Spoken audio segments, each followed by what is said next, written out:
Saudara yang terkasih, saya awali perjumpaan ini kembali dengan mengucapkan selamat Natal untuk kita dan selamat tahun baru dari saya dan keluarga Tohom Tumpal Marison Pardede. Kiranya semangat Natal dan semangat tahun baru masih menyala karena masih ada 360 hari lagi di depan di tahun 2025.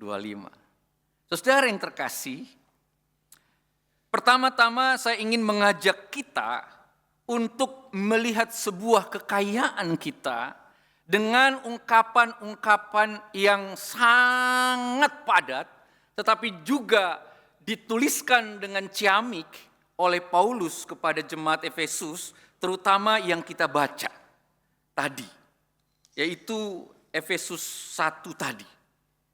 Kalau Bapak Ibu perhatikan, semua kata-kata yang digunakan, rasanya tidak ada tulisan lain dalam Injil, dalam surat yang sedahsyat, sedalam, sepanjang, selebar dari ungkapan-ungkapan yang ada. Mengapa saya mendahului khotbah ini dengan itu? Supaya kita melihat bagaimana relasi kita dengan Allah. Relasi kita dengan Tuhan. Pertama-tama dengan mengutip beberapa teks di dalam Efesus, di sini dikatakan bahwa kita dari semula melalui Kristus untuk menjadi anak-anaknya sesuai dengan kerelaan kehendaknya. Kerelaan kehendaknya. Yang kedua, disebut dikatakan menurut kekayaan anugerahnya. Kerelaan kehendaknya, kekayaan anugerahnya. Lalu yang berikutnya juga adalah rencana kerelaan. Tambah kata rencana kerelaan. Lalu dikatakan yang lebih luar biasa lagi adalah keputusan kehendaknya. Saudara yang terkasih, jika kita melihat ini perlahan-lahan, ya, pertama-tama saya ulangi, yang disebut dikatakan sebagai kerelaan, rela. Ya. Yang kedua, rencana kerelaan.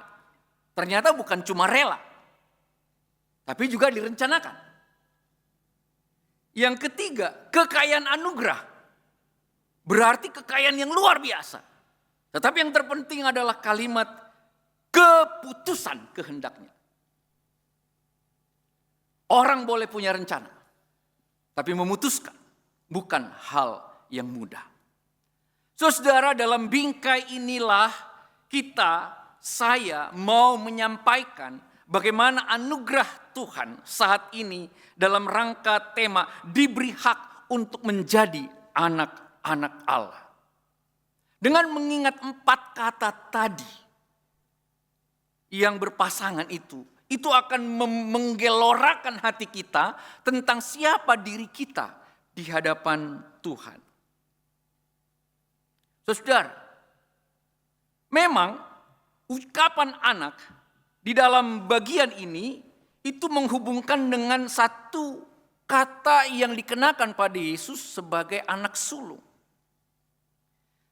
Meski demikian, anak sulung mau menunjukkan kepada kita bahwa dialah yang pertama-tama. Yesuslah yang pertama-tama, dan disitulah kita mengingat bagaimana peristiwa Natal bahwa Kristus datang sebagai manusia dalam rupa anak. Saudara yang terkasih, anak tentu dalam budaya manapun, termasuk dalam budaya timur dekat kuno atau dunia sekarang yang kita kenal dengan Israel, Palestina, lalu daerah-daerah sekitarnya, dan hampir semua kita terutama dalam dunia patriarkat, bahwa anak adalah pewaris utama, penerus garis keturunan keluarga. Tetapi bukan sekedar pewaris, bukan hanya penerus, di sana ada tanggung jawab sekaligus hak. Jadi saat kita disebut sebagai anak, kita adalah pewaris dan penerus, tetapi juga adalah seorang yang memiliki hak yang memiliki tanggung jawab dalam hal apa? Tentu di dalam pemberitaan firman Tuhan ini, di dalam ibadah kita ini, yaitu adalah hak yang berhubungan dengan masalah spiritualitas. Sementara yang kita dengar dimanapun, bahkan mungkin di GKI ini, seringkali anak dihubungkan dengan soal kekayaan lulu. Mintalah Bapakmu yang di sorga kaya. Selalu materi, ingat. Pertama-tama bukan soal materi yang dimaksud, bukan. Sama sekali ini bukan soal materi, bukan sama sekali. Ini pertama-tama lebih kepada hal spiritualitas. Bahkan ketika dikatakan bahwa kita pun menjadi anak, kata anak ini dalam tradisi perjanjian baru itu menggunakan kata Yunani yang artinya kita ini anak angkat. Anak angkat, saudara. Sehingga ketika dikatakan anak Allah, maka kita adalah anak angkat. Karena kita sebelumnya adalah bukan milik. Setelah jatuh dalam dosa, tetapi Allah merebut kembali dan kita menjadi anaknya.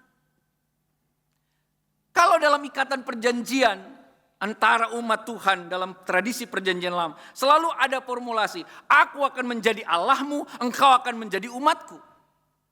Tetapi hari demi hari dalam ibadah-ibadah Yahudi, ternyata relasi itu bukan sekadar aku akan menjadi Allahku, engkau akan menjadi Allahku, dan aku akan menjadi umatmu. Tetapi engkau akan menjadi Bapakku dan aku anakmu. Jadi ini betul-betul relasional, saudara. Dan relasional ini diteguhkan dengan 4 kalimat tadi yang saya singkat dengan satu kata, anugerah. Pertanyaan yang dapat menolong kita dengan mudah adalah, apakah kita bisa memilih sebagai anak siapa orang tua kita? Ada di sini anak yang bisa milih orang tuanya? Tidak ada. Ketika saya lahir, saya tahu bahwa nama bapak saya si Marihot, nama ibu saya si Mariani. Ketika saya lahir, saya tahu bahwa nama opung saya Marcella. Dan opung doli saya, kakek saya Saidi. Saya tidak pernah mempunyai niat jadi anak. Saya brojol aja begitu, itu menurut ceritanya. Jadi saudara yang terkasih, sama seperti kelahiran kita dari kandungan seorang ibu, itu adalah anugerah Tuhan. Oleh karena itu, saya seorang pendeta yang selalu akan mengajak orang tua, tiba-tiba orang tua bilang gini sama anaknya yang sudah punya suami dan istri, "Nak, kau pilih ayah ibumu atau istri atau suamimu?" Wow, itu pertanyaan yang sangat-sangat melukai anak. Suruh milih, emang bisa milih? Saya tanya. Anak bisa memilih? Enggak bisa. Tapi istri suami dipilih, yes. Orang tuanya bilang, pilih bapak mamamu atau suami istrimu? Pertanyaannya nggak usah tanya miring ke bapak mama lah. Orang nggak bisa milih bapak mama kok. Tapi istri suamiku ini kan yang bapak hadir dan mama hadir ikut setuju dalam pemberkatan nikahku, kan aku yang pilih. Saudara yang terkasih, mengapa ini perlu diingat kembali dalam hal ini? Karena kalau kita menjadi anak, maka pertanyaan yang paling mudah kita renungkan adalah hak anak apa? Suatu saat di bulan keluarga GKI Serpong memberikan tema anak mencintai orang tua. Saya enggak mengubah tema itu, tidak mengusulkan tema itu dari awal sampai pada khotbah. Di khotbah juga tidak mengubah tema itu. Tetapi di dalam khotbah saya bertanya, bukankah kebalik? Bukankah orang tua yang harus mengasihi anak?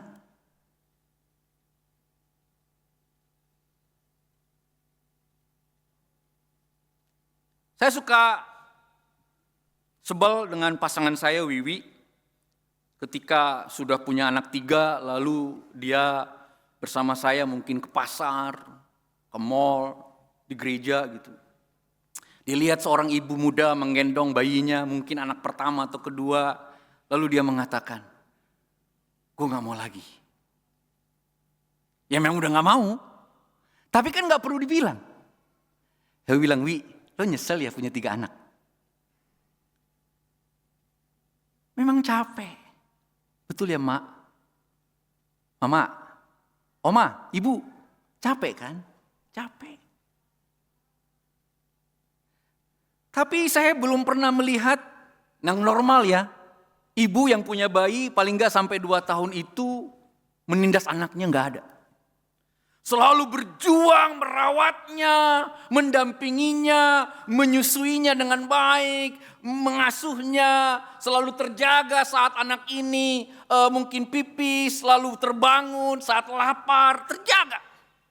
Dan di situ dia berikan cintanya yang luar biasa. Sehingga ada seorang yang berkata, sekalipun bom meledak 100 meter dari depan si ibu tidak akan terbangun dengan bom itu kalau disedelap. Tapi anaknya nangis sedikit saja, dia bangun. Itu menunjukkan kasih. Jadi saudara, ketika kita berbicara hak anak, selain anugerah tadi, kita adalah dikasihi oleh Tuhan. Dan dikasihinya tak berbatas, tiada batas. Mohon maaf, kadang sekarang banyak ibu, banyak emak terbatas. Setelah mulai remaja, mulai ngelunjak, mulai bisa jawab sendiri, mulai bilang, kamu dulu, dulu itu mak. Yuk, emang sekarang bisa setelah remaja kita bisa sesukanya sama anak. Tapi tetap seorang anak itu mendapat hak untuk selalu dikasihi walaupun dia remaja, walaupun dia pemuda, walaupun dia dewasa. Walaupun mungkin dia masih menikah. Sudah menikah. Atau kelak dia punya anak lagi dan si mama sudah jadi nenek dan dia punya cucu. Tetap kan dia anaknya, emang bisa berubah. Anak is anak. Untuk mudah memahaminya saudara, karena saya orang Batak, saya menggunakan sedikit filosofi orang Batak melalui lagu-lagunya. Tidak ada lagu sebanyak lagu orang Batak soal anak. Nggak ada. Bisa disurvei seluruh dunia. Nggak ada. Sebaliknya tentang orang tua. Nggak ada lagu sebanyak orang Batak menciptakan. Entah mau mirip-mirip kayak yang penting lagunya beda. Tapi itu mau menunjukkan bahwa relasi yang kuat itu perlu dipertahankan terus sampai akhir hayat. Dan itulah relasi Allah dengan kita sebagai anak. Itu juga relasi kita dengan Allah. Tidak terputus. Selalu terus menerus badai apapun yang terjadi di dalamnya saudara. Bencana apapun yang terjadi di dalamnya. Kalau orang pernah bilang ada anak durhaka, ada juga orang tua durhaka. Saat saya pimpin ibadah syukur jemaat di daerah Pamulang, sebelum mulai ibadah, saya miris mendengarkan sebuah cerita saudara dari yang syukuran ini.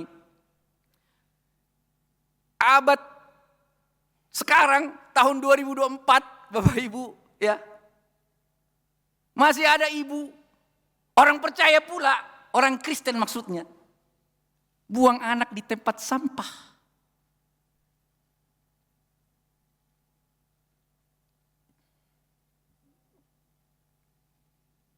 Pak Haji yang mau sholat subuh yang tahu. Karena tukang sampah lagi bersih-bersihin tuh sampah. Di rojok-rojoknya ternyata ketusuk sedikit mamanya. Ternyata bayi. Lalu saudara dari yang syukuran ini, sebenarnya aku mau ngambil. Anak-anakku udah besar. Mau kuangkat jadi anak.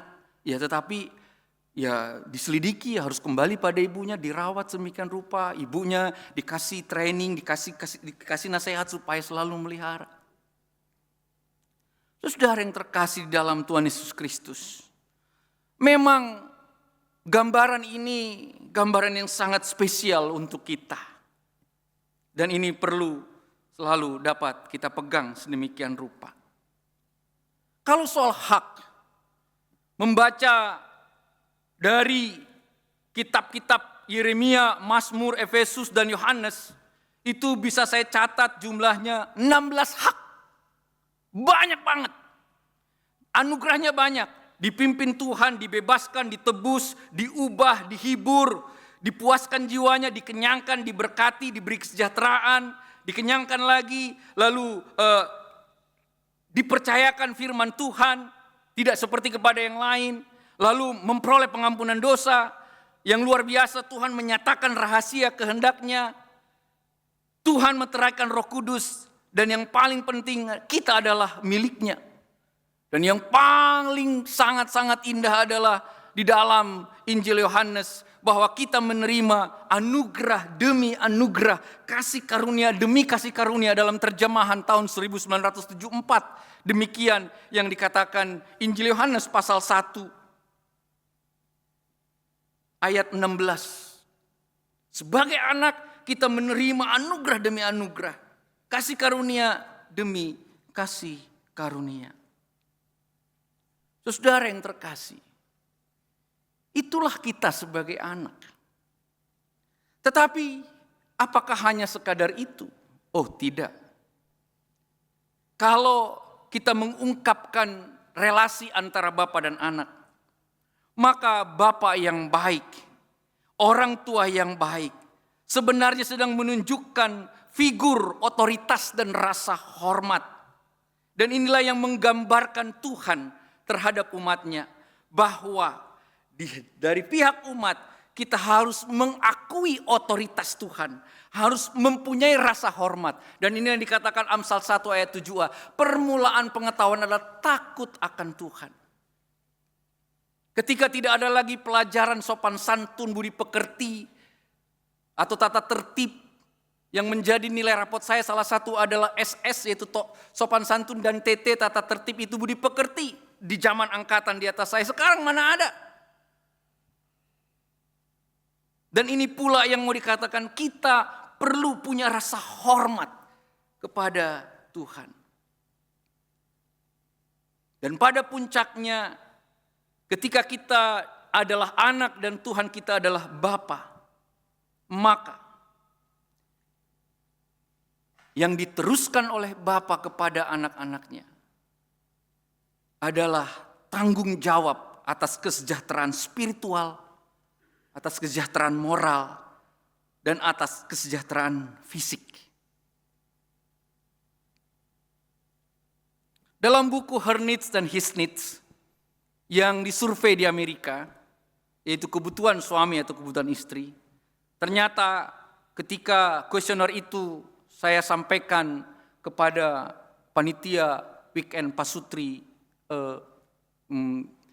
GKI Gunung Sahari, mereka menemukan bahwa sama kebutuhan suami dan kebutuhan istri. Salah satu adalah ketika berbicara kebutuhan istri adalah bagaimana sang suami sebagai bapa mampu bukan hanya bertanggung jawab pada kesejahteraan dalam arti kekayaan, kesehatan, tapi juga spiritual dan moral, namun juga adalah bimbingan dan kepemimpinan.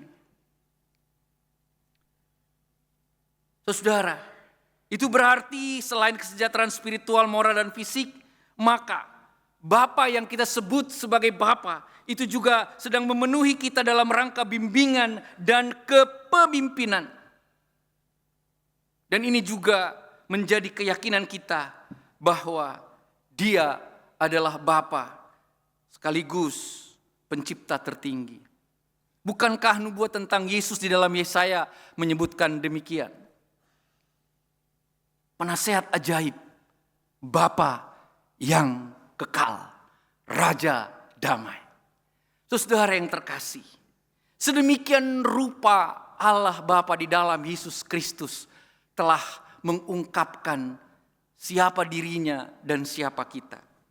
Oleh karena itu saudara yang terkasih, citra sebagai Bapa menunjukkan lepas daripada gelar-gelar tadi adalah keintiman, kekaripan, keakraban yang selalu didasarkan atas cinta kasih dan tanggung jawab.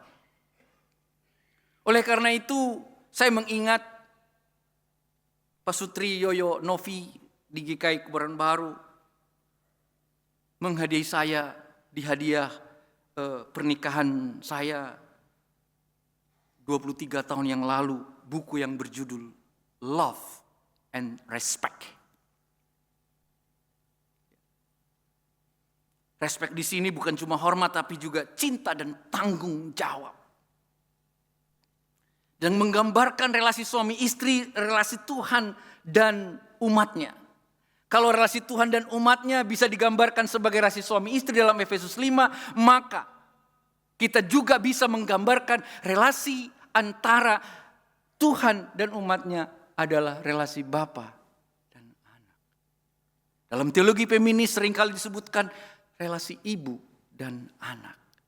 Saudara, kembali, hak menjadi anak-anak Allah bukan sekadar apa yang harus didapat sebagai ahli waris, tetapi lebih kepada keintiman, keakraban, kekariban untuk selalu menjaga ikatan-ikatan walaupun dikatakan bukan ikatan darah.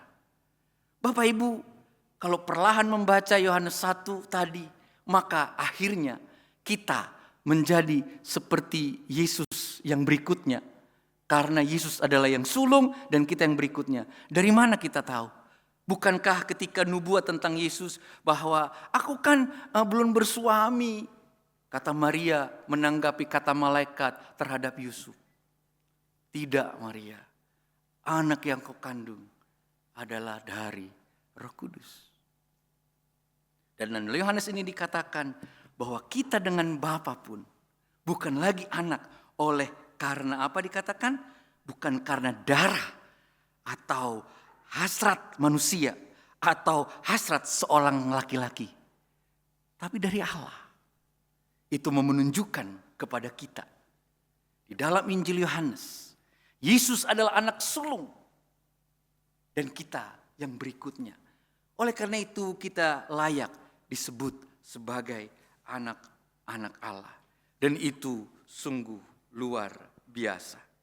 Saudara yang terkasih di dalam Tuhan Yesus Kristus. Jikalau demikian, citra kita akhirnya sebagai anak tidak lain dan tidak bukan meneruskan citra Bapa. Ada istilah like father, like son, like mother, like daughter. Dan dalam keadaan santai, saya kadang tertawa menyaksikan TikTok yang ketika suami, mohon maaf ini ya, suami ibunya lagi cuci piring, suami pukul pantat ibunya. Lalu berikutnya di belakang anaknya yang masih bisa berjalan, pukul lagi pantat ibunya, tok gitu ya.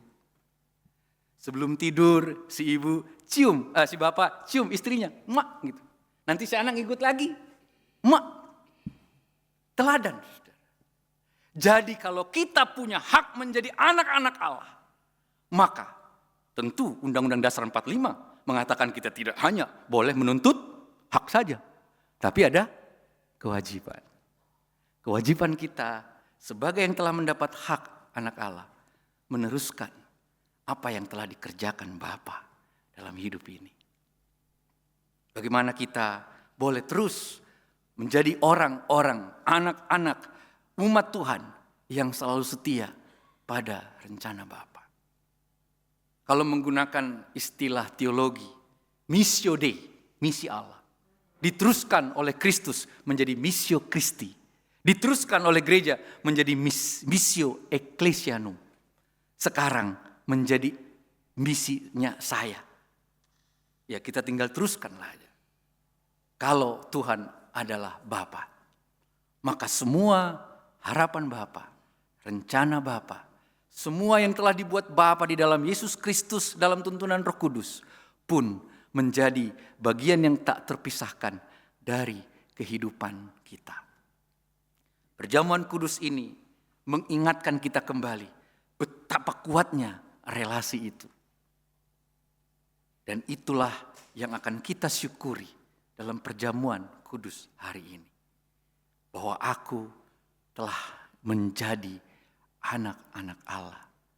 Bukan hanya di dalam kerelaan, bukan hanya di dalam rencana, tapi juga dalam keputusan kehendaknya. Bersyukurlah pada Tuhan yang adalah Bapa yang baik. Amin.